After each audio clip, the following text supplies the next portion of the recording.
U.S. officials say Travis King, who crossed into North Korea, is in American custody. Times of India SEOUL. The American soldier who crossed into North Korea 2 months ago is in American custody, 2 U.S. officials said Wednesday. One official said that Pvt Travis King was transferred to U.S. custody in China. The officials spoke on condition of anonymity to discuss King's status ahead of the U.S. announcement. Earlier, North Korea said it would expel King. That announcement surprised some observers who had expected the North to drag out his detention in the hopes of squeezing concessions from Washington at a time of high tensions between the rivals. The North's official Korean Central News Agency reported that authorities have finished their questioning of King but did not say when officials plan to expel him or where.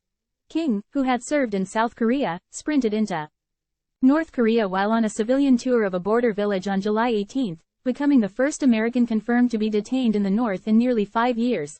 At the time he crossed the border, King was supposed to be heading to Fort Bliss, Texas, following his release from prison in South Korea on an assault conviction.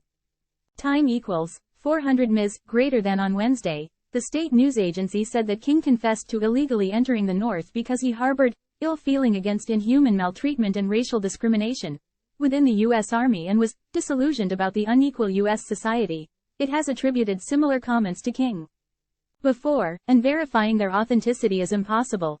The relevant organ of the DPRK decided to expel Travis King, a soldier of the U.S. Army who illegally intruded into the territory of the DPRK, the state news agency said, using the initials of North Korea's formal name, the Democratic People's Republic of Korea.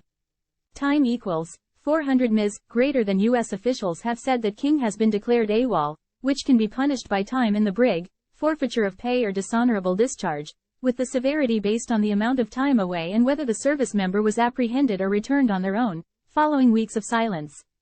North Korea confirmed in August that it had detained King, 23, and was investigating the circumstances surrounding his border crossing. In an interview last month with the Associated Press, King's mother, Claudine Gates, said her son had so many reasons to want to come home. I just can't see him ever wanting to just stay in Korea when he has family in America. He has so many reasons to come home, she said.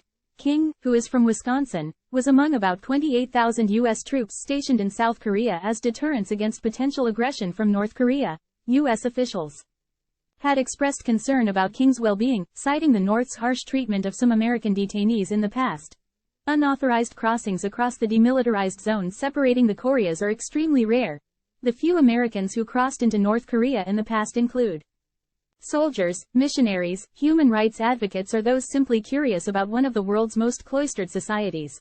North Korea's decision to release King after 71 days appears relatively quick by the country's standards, especially considering the tensions between Washington and Pyongyang over the North's growing nuclear weapons and missile program and the United States expanding military exercises with South Korea. Some had speculated that North Korea might treat King as a propaganda asset or bargaining chip. In the end, the North apparently concluded that King simply wasn't worth keeping, possibly because the costs of providing him food and accommodation and assigning him guards and translators when he was never to be a meaningful source of U.S. military intelligence, said Chung Seong-chong, an analyst at South Korea's Seoul Institute. It wasn't immediately clear how King might be expelled. In some prior cases, captive Americans have been flown to Beijing. In others, an envoy has been sent to retrieve them. That happened in 2017 when North Korea deported Otto Warmbier, an American college student who was in a coma at the time of his release and later died. Bill Richardson, who up until his death served many presidential administrations as an unofficial diplomatic troubleshooter, traveled to North Korea in 2007 to recover the remains of service members killed in the Korea War.